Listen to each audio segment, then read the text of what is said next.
Hi everybody, Jennifer Starnes here, unique presenter, and this is my brow tutorial. I will show you how I created these brows, starting with these brows. To do this, I used 4 different products. I used just a regular old spoolie, you can get it anywhere. Then I used our cream shadow in the color Faithful. I used our Mineral Touch concealer. And I use our Brow Artist brush, which has the angled edge and it has the straight edge. And you'll see what I do with those here in just a minute. So before I do anything, I want to map out my brows. I want to make sure that they start in the right place, that they arch in the right place, and that they end at the right place. And I do that for each side using my nose, my pupil, and the outer corner of my eye as a guide for each. I'm going to make sure that all of the hairs are lying nice and flat so I can pluck or trim any before I get started. Then I use the angled side of my brush to pick up some of that product. I use the color Faithful during the winter when I'm a little paler. During the summer when I'm a little darker, I might use the color Proud, which is a slightly deeper brown. The color that you use is totally up to you. We do have an even lighter brown that is perfect for blondes or those who have strawberry blonde hair, dirty blonde. I'm a brunette, so the color Faithful works just right for me.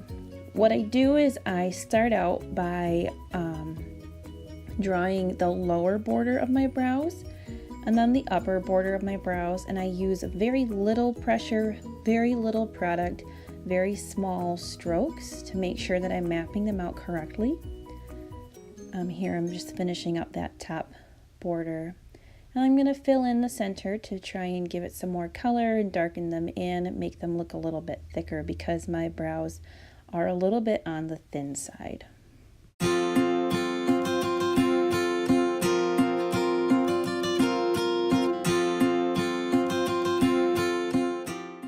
So even if I stopped right here without carving out my brows, without finishing filling in, there's this one empty spot I can see that's going to drive me crazy, and I'll fix it later.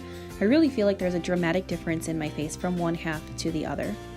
While that cream shadow is still in the drying process, I'm going to use my spoolie and smooth down any hairs that may have gotten out of place and really lock them in place. When I carve out my brows, I really only need the tiniest dot of our Skin Perfecting Concealer. That tube you see in my hand, I've had that for 9 months now and I still have about half of it left, and I use concealer all the time. This stuff really goes a long way. I am just going to run the straight edge of my brush through it, kind of like a paintbrush, and I'm going to use that to draw a line directly under where I want my brow to fall. This is a fantastic trick to use if it's been a while since you've had time to pluck your brows and you have those hairs underneath that you really feel like kind of mess with your look, but you don't have time to pluck them, or you're too lazy, or you haven't gotten time to go get the wax, or you haven't gotten time to get them threaded. Using concealer under your brow can cover up any of those little wild hairlings that are growing down there that you don't have time to address and you just want to mask them. It also makes your brows just that much more dramatic and I don't know what's the word I want to use, finished.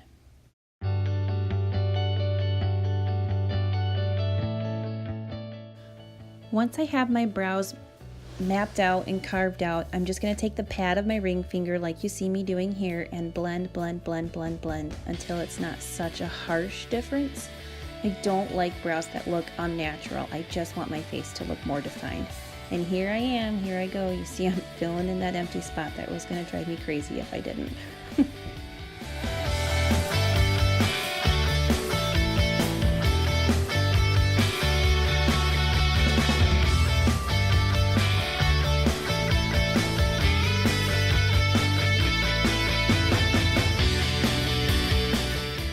Now here's where everyone else says, and I just repeat the process on the other side.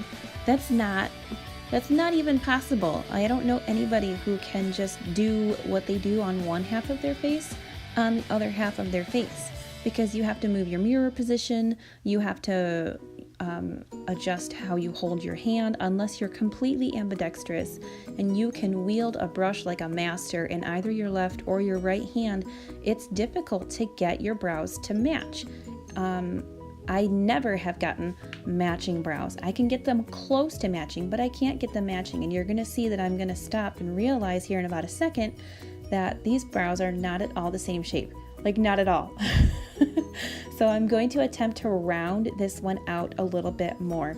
I have to bring that arch out just a little bit. I have to kind of thicken the tail of my brow and try to round that out a little, because my hairs don't even grow evenly on either side. I have two completely differently shaped brows.